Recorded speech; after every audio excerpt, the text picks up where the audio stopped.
Welcome back to the Stick 'em Up podcast. Brundy, how you been? You know what? Been doing all right. Obviously, we know the big elephant in the room. Vegas Golden Knights are our 2023 Stanley Cup champs, and Congrats to Vegas. yeah, and I would say in Vegas winning, we learned two things. The first thing we learned, as much as I hate to say it, they were the best team in the NHL this year. Regardless of whatever Boston did in the regular season, Vegas went on to win the Cup. I can't deny it. The second thing I'll say we learned about them, their fan base is not incredible like everybody says. It's not a most diehard fan base in the league. Because that celebration when they won the Cup was so painful to watch. They showed, at one point, I don't know if it was a drone shot or what, but they showed all the people outside. The packed arena. There's like a freaking sea of people watching it outside. I was like, dude, when the clock hits zero, this place is going to absolutely explode. And I just kept waiting for it. And the clock hit zero, and like they were cheering and stuff, but like you go back and you watch the final seconds of any team winning the Cup.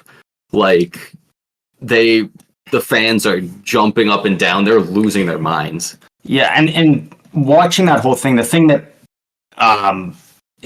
reminds me the most is, well, first of all, I'm going to point this out because I'm going to knock them off their peg a bit. So Vegas wasn't even the first team to win the Stanley Cup in Vegas. Washington did that. And it was louder. Well, you just compare, like, when the Capitals won the Cup in Vegas compared to Vegas, it seemed like it was genuinely louder. Like, the atmosphere was just more insane for the Capitals winning on the road in Vegas. And I know there was a lot of Capitals fans there, but it's like, and people... Well, there was one really dedicated girl in the front row. Yeah. For like Caps one. Yeah, Kuznetsov's favorite fan. But a lot of people have made the argument of, like, yes, the game was pretty much over after the second period. Vegas and their fans, they all knew they were winning the Cup, barring, a San Jose Sharks third period Game 7 comeback. And so they're like, they already knew they won the Cup, so like obviously it's not going to be as crazy loud, but it's like, if you still won the Cup, if I'm in San Jose and San Jose wins the Cup, I'm screaming, crying, shitting myself, regardless of what the score is. Like, it's... You go back and you watch other series that ended in 4 games, and the winning game wasn't even close. The crowd's still losing their mind every time. Yeah, and then even like the players are all celebrating like just after the buzzer went, and it pans to some people in the crowd, and they're standing there. They got like little smiles, but everybody's just on their phone, like recording. Like, everybody just wants to like get it for social media. It seems. Yeah. It didn't seem like there was many people there that were like genuinely like in the moment, just excited and happy. I mean, maybe that's just me, but that's the way that I perceived it, just from what was shown. It just didn't feel like a team fully won the Cup, because you want that like crazy party atmosphere. And obviously, I'm sure in Vegas now there was lots of parties going on later that night, but it just didn't feel like a big celebration at the time. You almost wonder if it's just kind of a, maybe not a generational thing, but just the way society has moved, like just seeing everyone with their phones out. Like, yeah, I wonder if that's just kind of the way things are often going now. Yeah. But yeah, there was a really good video going around of Aiden Hill singing Eminem's "Lose Yourself" at a club with the Cup. I did see that. That was kind of cool. Then actually, did you see the photo of Vegas when they were all celebrating after they won the Cup? Yeah, who was it who was like, everyone's in the pile, and then there's one guy looking straight up. It's such a cool photo, because, and I'll show it to you in a sec, but I'm just going to explain first. So when you look at it, when all the players are huddled and surrounded around, it kind of gives the outline of a heart. And then the one guy in the middle looking up is Jonathan Marchessault. That is Conn Smythe winner. So I'll show you the picture here now. Oh yeah, and like that's a Like that's a really cool photo. That's a good picture. Like it all just worked so well together. The way you started building that up, I really thought you were gonna lure me in and then be like, if you turn it sideways, it looks like a ball sack or something. Well, let me turn it upside down and we'll see. Because maybe. Yeah, no. Fuck, I wish. Nah, it's just kind of sick. And then the other thing that I thought was worth noting, I thought it was pretty cool to start the game. Bruce Cassidy started with what they call the Golden Misfits. 5 of the original 6 players that are still on the team were in the starting lineup. Everybody. Can you name them all off the top of your head? I can, yeah. You want me to? Yeah, do. William Karlsson, Riley Smith, Jonathan Marchessault, they were aligned for, the first 4 or 5 years there. This past year, they kind of got split up a bit. And then on defense, it was Braden McNabb and Shea Theodore. Oh. And then didn't even have to think of what's his name? His head's kind of like a rectangle. Will Carrier. He's the other one who I thought Chara was with them for a second. He then was on the bench for it. And even when they won the cup, it was Mark Stone passed it off to I think Riley Smith got it first. And then it went through all of the Golden Misfits. But the thing that bugged me is after that, it was then, the cup went to Pietrangelo. Okay, he's already won a cup. Like, I get he's a big part of the team, but why didn't it go to Aiden Hill next? Kind of the goal he did on. And I was like, okay, it'll obviously go to Hill after. Then it goes to Martinez. Again, a good veteran, but he's won 2 cups. And then obviously Martinez has to pass it off to his lifelong buddy, Jonathan Quick. So that's why I was wondering why Quick went that early. That makes sense. Martinez gave. But it's like all these guys that had already won a cup. Like, yeah, I get they're big parts of the team, but how do you not? Like, Aiden Hill should have been the first goalie in a Vegas Golden Knights uniform to touch the cup. But it was Jonathan Quick who didn't even play a single second in the playoffs. Yeah. Like I get the whole thing. Like, it makes most sense for Martinez to be the one to pass it off. But it's not like Martinez was Conn Smythe runner-up. Like, you could have had him, like Pietrangelo doesn't need to give it to him. Yeah, as after the Golden Misfits, it should have been Aiden Hill getting it first. Who did Quick give it to? Did he then give it to Hill? I think it was a player giving. Yeah, it was another player. I mean, and I could be wrong. Aiden Hill might have been in the middle of doing an interview, but that's very rare that when they're first passing the cup around, the guys are off. They bait those interviews around the order. Like, they know. Yeah.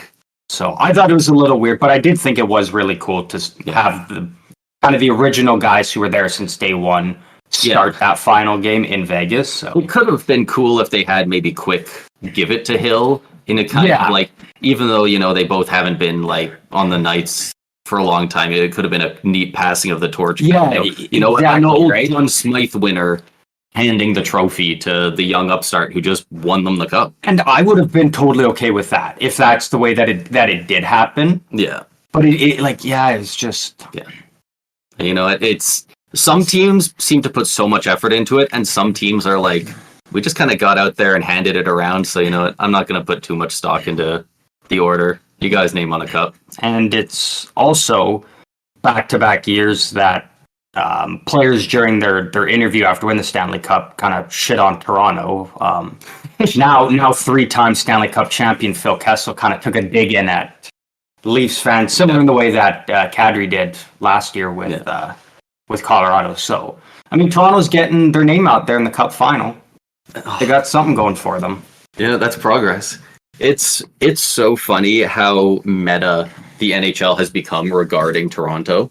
Yeah. Just like the unfathomable ways they can lose in the first round, and no matter what's going on, they can still lose, and then they finally win, and then somehow the second round defeat almost seems worse.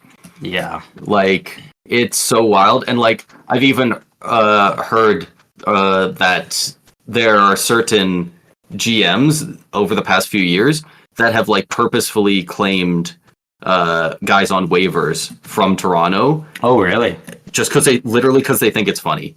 Like it's a rumor going around the league. Like if you look at the amount of people claimed off waivers the past few years, Toronto's got a considerable amount more than majority of the league.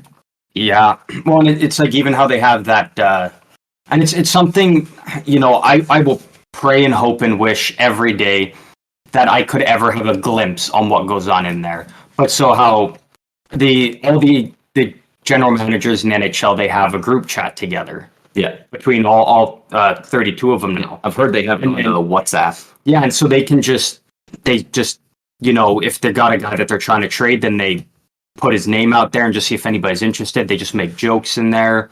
And then once a GM is fired, they're like immediately removed. Yeah. Like, there's not even like see you later. It's just boom, gone.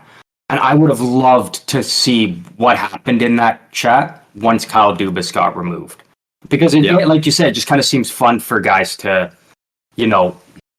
just kind of troll Toronto a bit and whatnot. I just would have loved to know like what some of the guys might have said. Yeah, right. After that, but I really hope when in about 20 years, when all these guys who've been general manager start getting like really old and they start all retiring, I want to read a lot of their books. I want a lot of them to, tell all and be like, yeah, we were fucking around with this guy the whole time, or, we always thought this was so funny, Could you imagine learning about some inside joke about something stupid that like president of hockey ops around the league are making? Yeah. I mean, one can only hope one day that we'd maybe, but I feel like they have to sign like an NDA or something.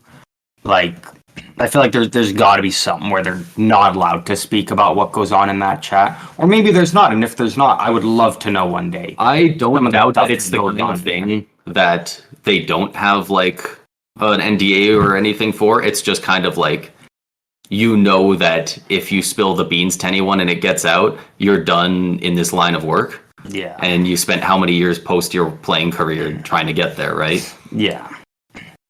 Yeah. And then just the other thing, because I was reading it last night and I was looking at it, I was like, damn. So the Edmonton Oilers had the first overall pick in 2010, 2011, 2012, and 2015. So they had 4 first overall picks over the span of whatever that is, 6 years. Absolutely goofy. So they took Taylor Hall first, then they took Ryan Nugent-Hopkins, then they took Nail Yakupov, and then they took Connor McDavid. Right. Out of all 4 of those players, not one single one of them has won a game beyond the second round in the NHL playoffs. Yeah. Have any of them made it to the third round other than McDavid last year? McDavid and Nugent-Hopkins did, and they I guess. Yeah. And Nail Yakupov's not even in the league. And then they traded Taylor Hall for basically nothing. What's a bad? The interesting part is, in those 4 years that the Edmonton Oilers selected first overall, the player who went second overall, all 4 of them have a Stanley Cup now. No way. Tyler Seguin did with Boston. Gabriel Landeskog and Ryan Murray did last year with Colorado, and now Jack Eichel did this year with Vegas. And it's like, it's obviously not like, it was just those players that, carried their team. Like, Tyler Seguin barely played much. Ryan Murray was a seventh defense. Jack Eichel led the team. Jack Eichel was he was a big force for Vegas. I don't want to give him credit, but Conn Smythe voting. Yeah. Even over Aiden Hill, which is surprising. But I think it's funny that like all these, and I guess, so Landeskog and Sagan won with their original teams. But I just find it funny that like all these guys Edmonton had first overall, and they haven't won a game in the third round. It's wild. With any of those guys. And even when Yakupov moved out of Edmonton, they traded him.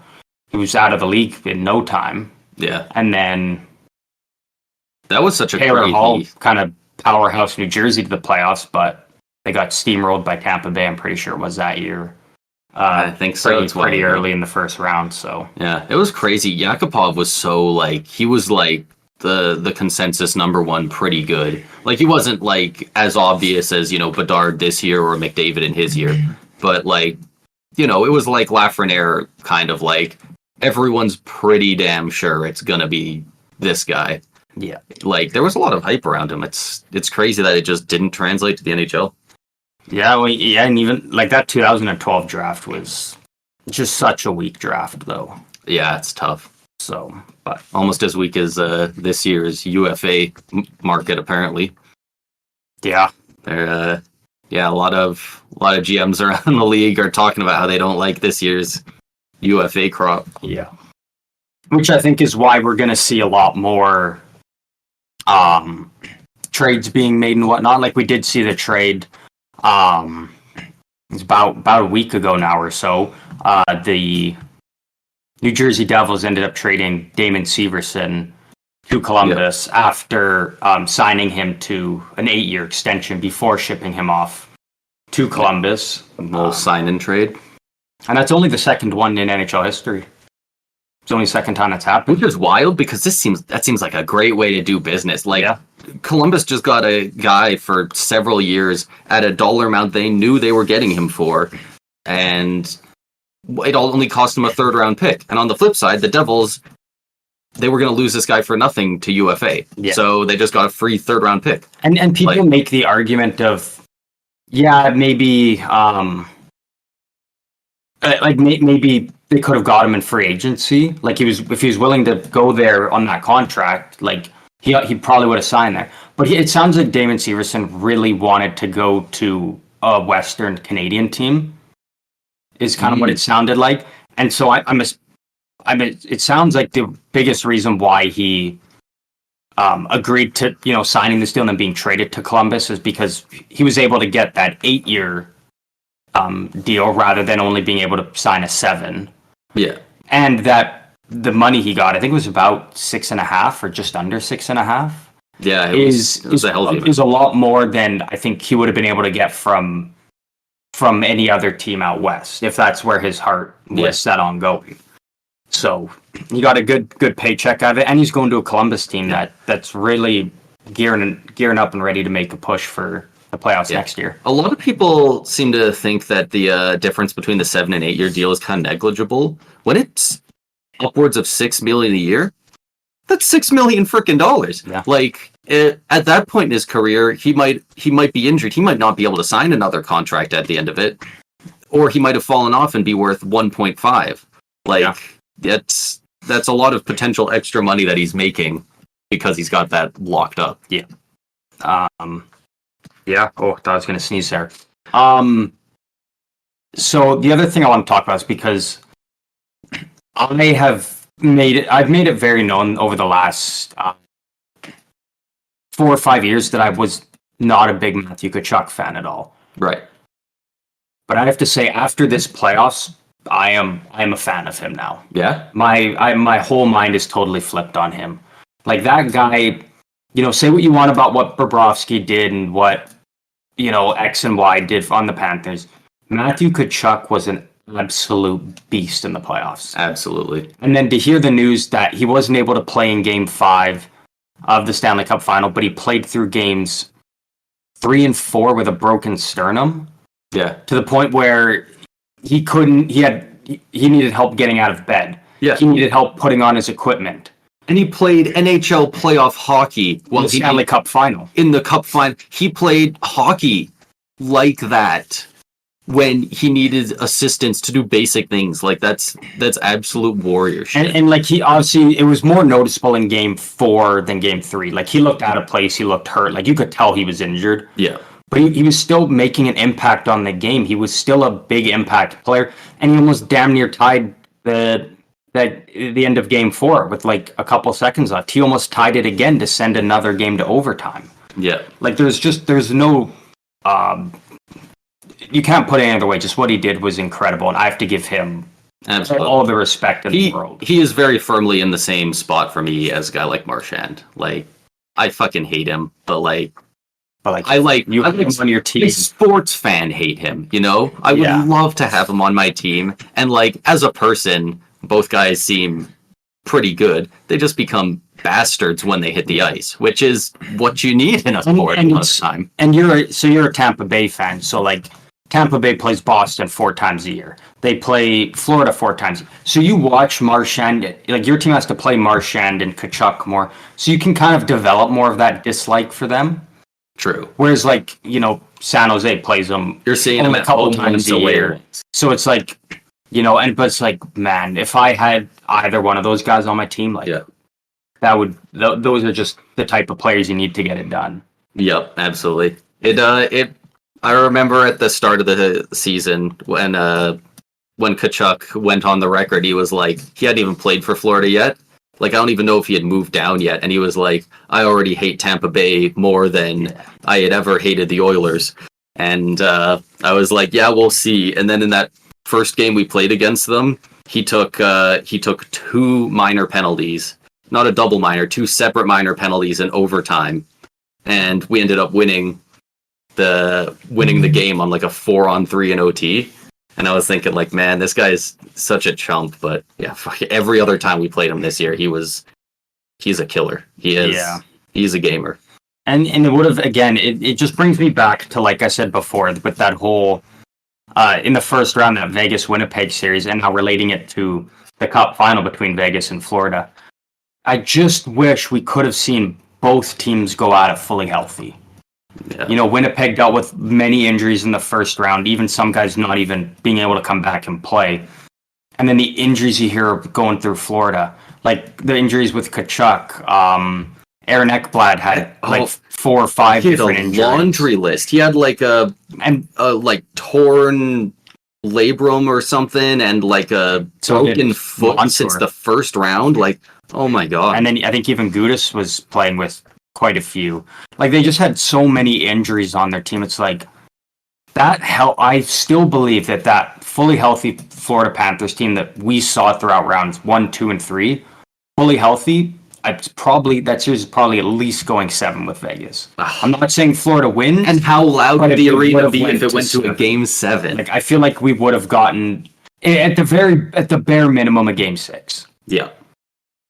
But probably 7, and that would have been, cause regardless, like, as a sports fan, when you're watching and you don't really have a horse in the race when it's the 2 teams in the finals. Yeah. You just want an exciting, close battle. Exactly. And we just never really got the series. That was like one of the least close series of the entire playoffs, and it sucks because not only was the series not close, but also the clinching game was a complete blowout.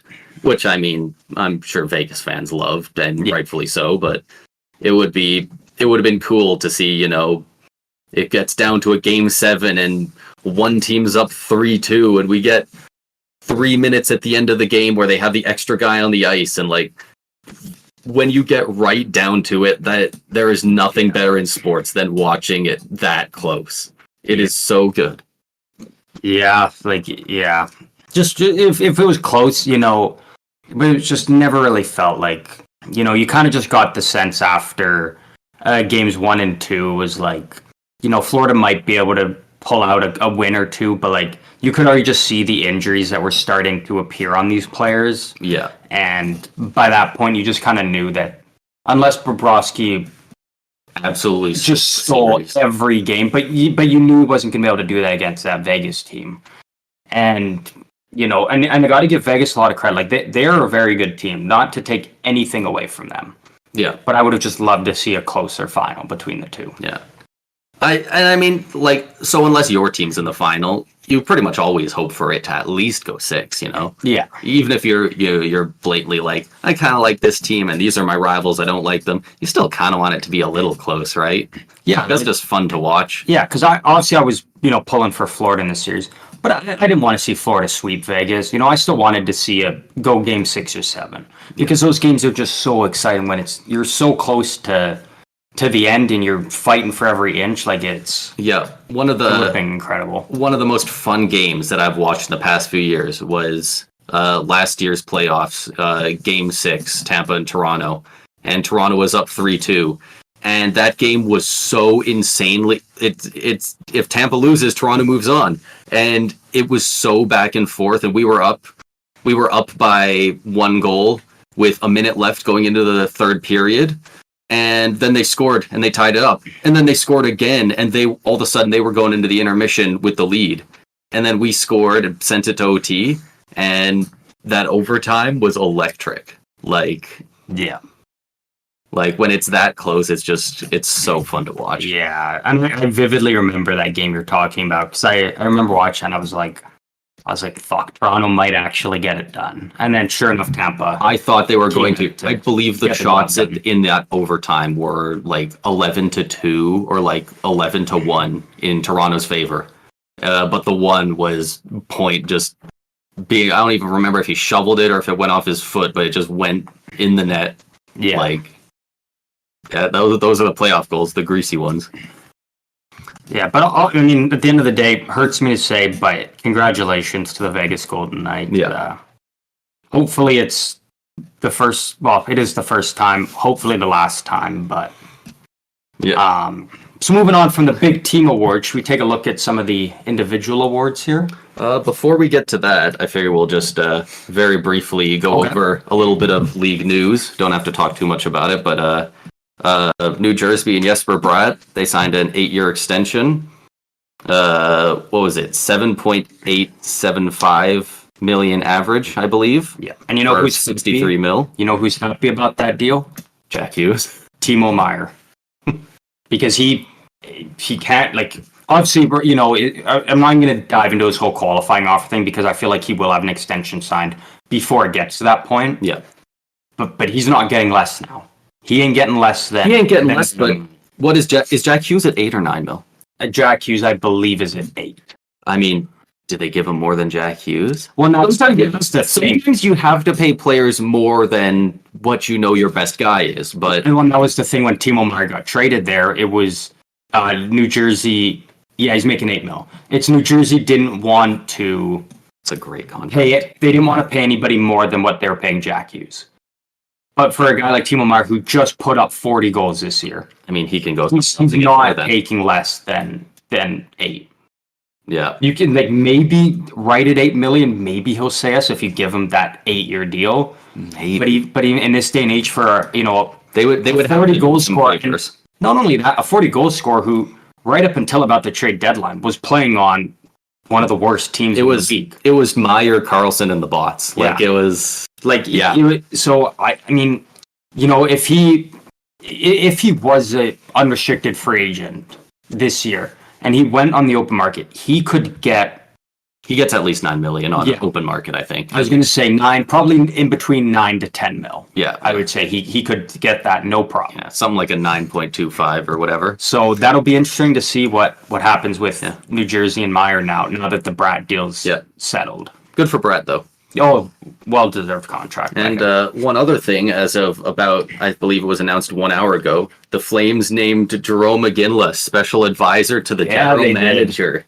Good for him. And that's huge for the city, dude. Having Iginla like just be involved in any capacity with Flames hockey, that's huge for the fan base. Like, and I love what the Flames are doing because it was something we talked about previously about how, and it even goes now to another news thing that's on this topic is Peter Laviolette was named head coach of the New York Rangers. Right. Peter Laviolette now has been head coach for 5 of the 8 metropolitan teams. That's like so it's just goofy. like why do teams just be like that? It's just recycle the same fucking guys over and over who can't get it done anywhere else. Like he's a good coach. I think a large part of it is just GMs or the president of hockey ops or whoever makes the big decisions. They don't want to go off the board and then be wrong.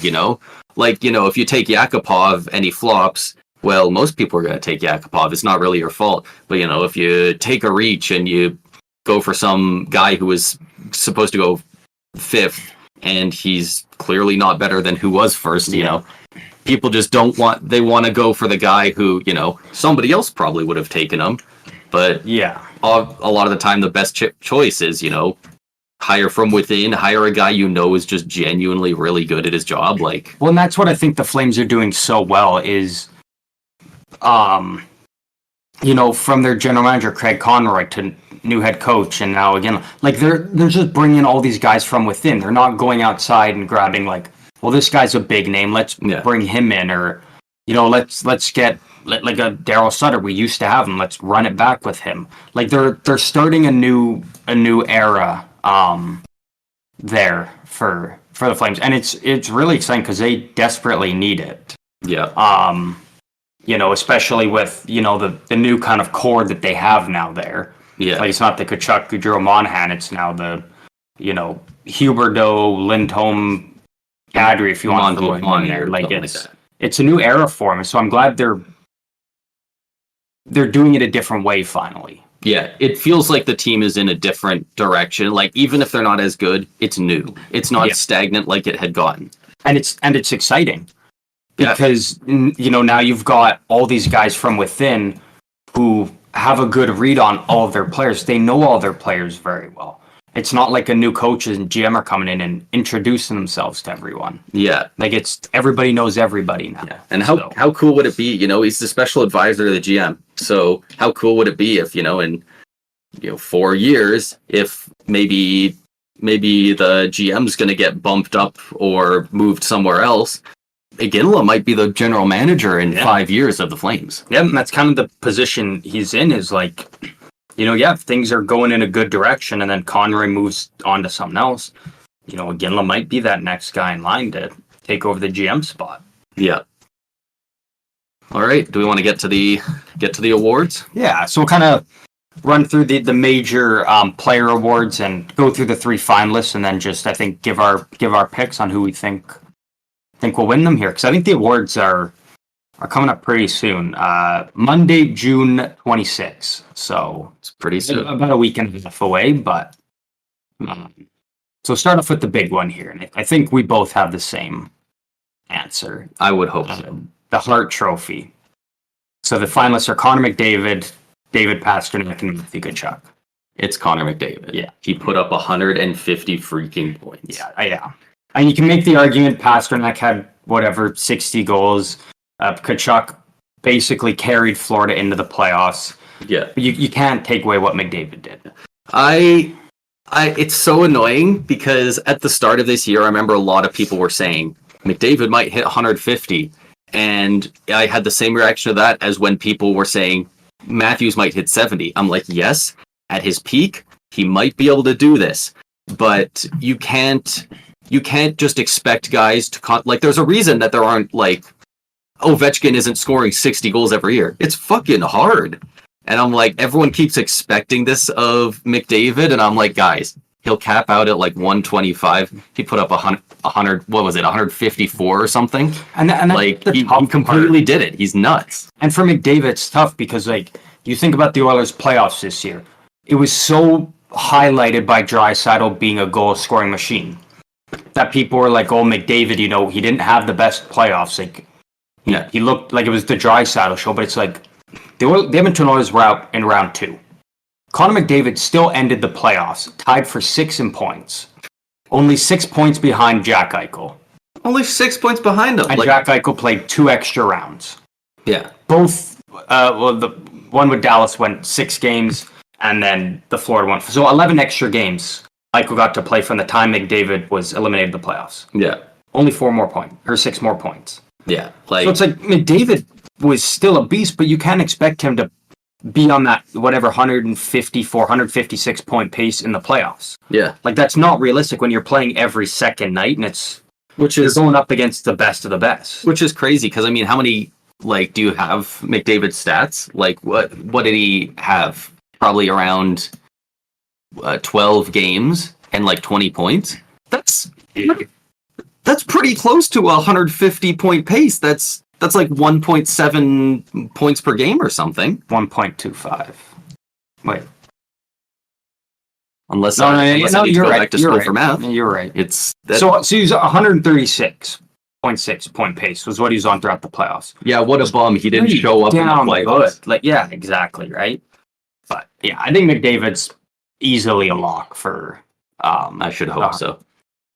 One other thing I just want to throw in. This is just a random opinion that I've curated over the past few years. We love random opinions. I hate that everyone calls the Hart Trophy the big trophy, just because who is it voted on? Is it the GMs or is it the Writers Association? Yeah, Writers Association. Yeah, or whatever their voting panel is. Yeah, whoever the consists lucky panel of lads. Yeah, but the Ted Lindsay is the same thing, but it's voted on by the players. And yeah, that just that feels like it should be bigger than the Hart to me. It feels like the perception of them should be swapped. You know, the players know who's the best better, I think. Like, you know, it's... Yeah.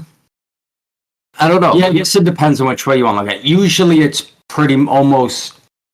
I feel like it happens more times than whoever wins the Hart They almost also always gets the Lynn. they almost always win the both, but just it's just this weird pet peeve of mine. You know, everyone always talks about, you know, the Hart is the big trophy, and I feel like put some respect on the Lindsay, because, you know, the players know what's up.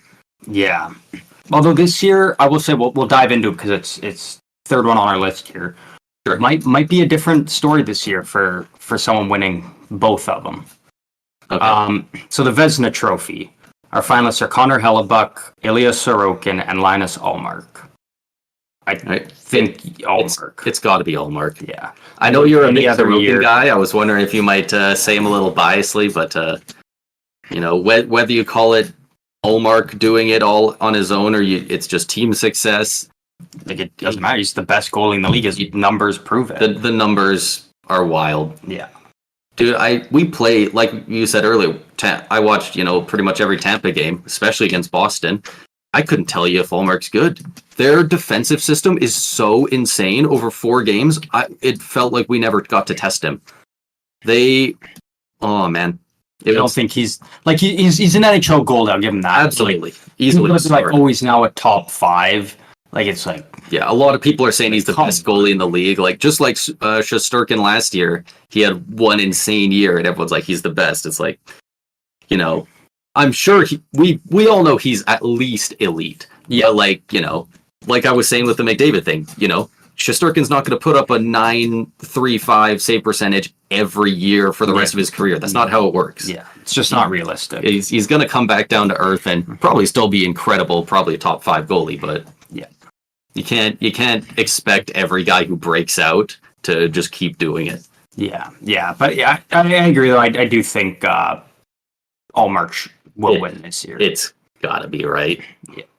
So now moving on to the Ted Lindsay Award. Right. So the 3 finalists are Connor McDavid, David Pasternak, and Erik Karlsson. And Erik Karlsson. Yeah. Interesting. Which and so it says the award is given to the NHL's most outstanding player as voted on by his peers.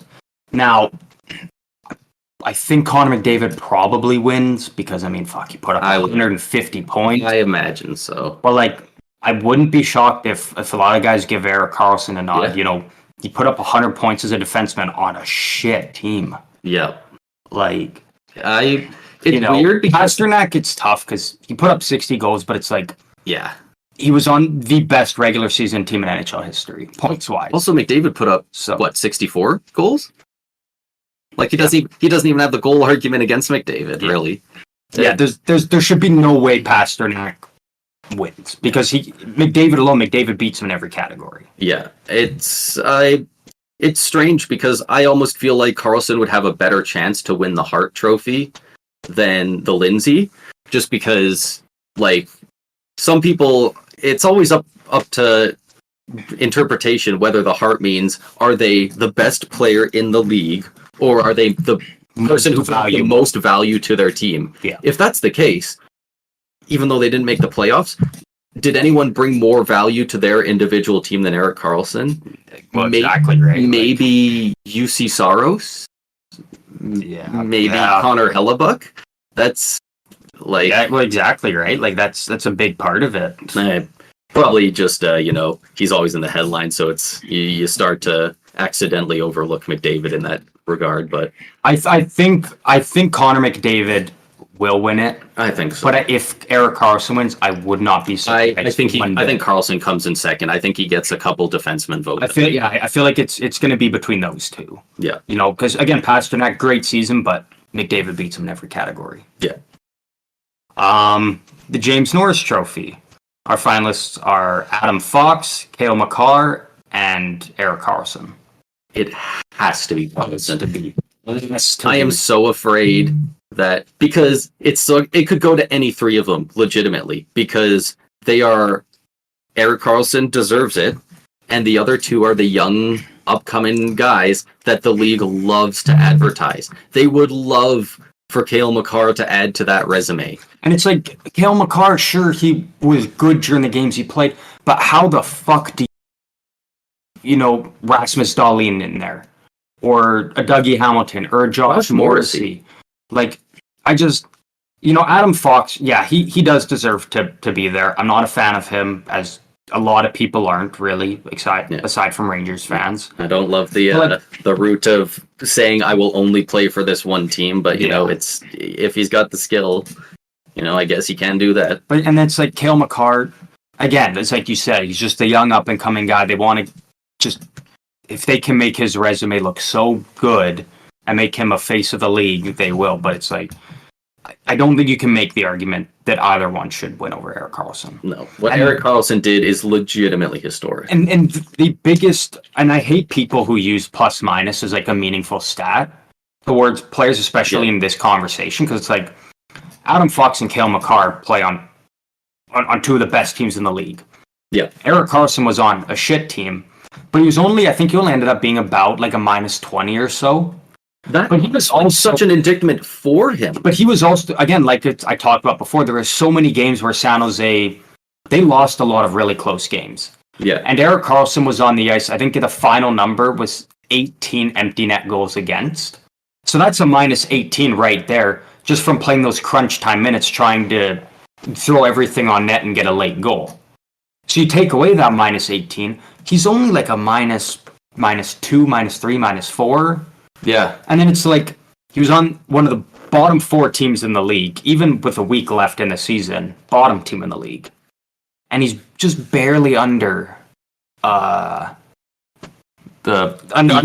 even. And most of his 100 points were even strength, not even power play. Yeah.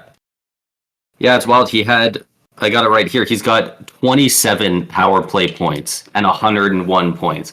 That means he got, what is that? Do some quick math. That's like 85. That's not it. No. 84. 83. Somewhere in there. Mid 80s. 74. I suck. 74. Have to carry the one. Yeah. That's still insane. And I'm trying to find it. I can't find the team stats. But so even if you don't include those empty netters, minus 26 on a team that, what would you guess is the Sharks plus minus overall? Like, they played a lot of close games. I bet they were actually, I think they're probably only at about minus 60. They don't have a single player on their roster right now that's a plus. They're all minuses, and then they've got looks like 2 rookies that are even. So the team's goal differential overall was minus 87. So minus 87. He's out there for a lot of empty netters, and so minus 26 is not a lot out of the minus 87, but he's playing like 28 minutes a night. He's out there the majority of the time, but not letting in the majority of the goals, while clearly helping score a lot of the points. Yeah, and the other argument people make is he doesn't play a lot on the penalty kill. But why does he need to? He doesn't. Like, he is a beast 5-on-5. He quarterbacks basically both the power plays, and then every other defenseman on San Jose are all defensive defensemen. It's not so they were the perfect guy on the power play. It's that San Jose, to get offense, needs him 5-on-5, and they need him for like the full 2 minutes on every power play. Yeah. They know how to deploy a player like him. But I think the biggest argument, 101 points as a defenseman, like, yeah, at the end of the day, that's what it comes down to. Absolutely. The Calder Memorial Trophy for Rookie of the Year. This one got closer than I thought it would be. Owen Power. Don't know why. Stuart Skinner and Matty Beniers. I think it goes to Matty Beniers. It has to. I think it gets to. I mean, Stuart Skinner was an all-star. He voted in, though. But he did very well for Edmonton. He did, and he surprised a lot of people, myself. I think he might get a couple of votes, but I do think Matty Beniers, I think he should definitely win it. Yeah, like, I just don't see anyway. And Owen Power, I'm not. I don't really pay that much attention to Buffalo as much as I am going to now that they're really starting to become a team. But like, I just feel like there was some better, like even Wyatt Johnson on Dallas. Yeah, would have been a phenomenal. Who's pick. who's the rookie that started making waves in Arizona? I know you're talking about the defenseman. Yeah, his name escapes me at the moment because people only started talking about him in the back third of the year, but all of a sudden out of nowhere people were like, oh man, this guy looks like he's on a heater. So he might have given the full season, he might have been able to do some damage. But Matthias Marcelli, yeah, Marcelli, yeah, and he could have even been a good third finalist pick for that. Yeah. I don't know. It just is weird because like I don't think, I think Owen Power had a good year, but like Wyatt Johnson scored a lot of goals. Yeah, and it's like Owen Power shouldn't have been there in the Calder, and Rasmus Dahlin should have been in there for the James Norris. Yeah, so it's almost like they kind of just got him fucking mixed up. But I think Matty Beniers ends up. Yeah, I think he probably does. The Frank J. Selke, so kind of the best defensive forward. I mean, we all know who's winning. Yeah. But the finalists are Patrice Bergeron, Nico Hischier, and Mitch Marner. I definitely think that and I know this is still saying a lot, but if he had an average, even for his standards year, Patrice Bergeron, I think Mitch Marner would have won it. I think if Bergeron played like he did last year, Marner would have won it. But Boston was such a juggernaut this year, it has to be Bergeron again. Yeah, I mean, I got nothing really to sound like it's... the Lady Bing. Here's where the buzz comes in. Again, it's like, it's so tough because like, what's it fully judged on? Like, it's just straight penalty minutes or... but the finalists are Jack Hughes, Anze Kopitar, and Braden Point. I really have no idea. I mean, I would hope it's not Kopitar. I don't think he was at that same level as those two, unless he had 100 points and I just misremembered. I think Braden Point probably wins. I'm sure hoping so, but I think Jack Hughes just put up the most points in Devils history in a season. And like we were saying with the Norris, they love their young guys. Yeah. Building up those resumes early when they know they're going to kind of be a bit of a face of the league. But how many do you got the penalty minutes on there? Because Point had either 5 or 7, and I think Jack Hughes had 2. I think Jack Hughes had he had a single one. Pull up Jack Hughes. Really, this season he had 6 penalty minutes this year. 6 penalty minutes in 78 games. That's pretty well done. Actually, that's actually pretty impressive for the amount of minutes he plays too.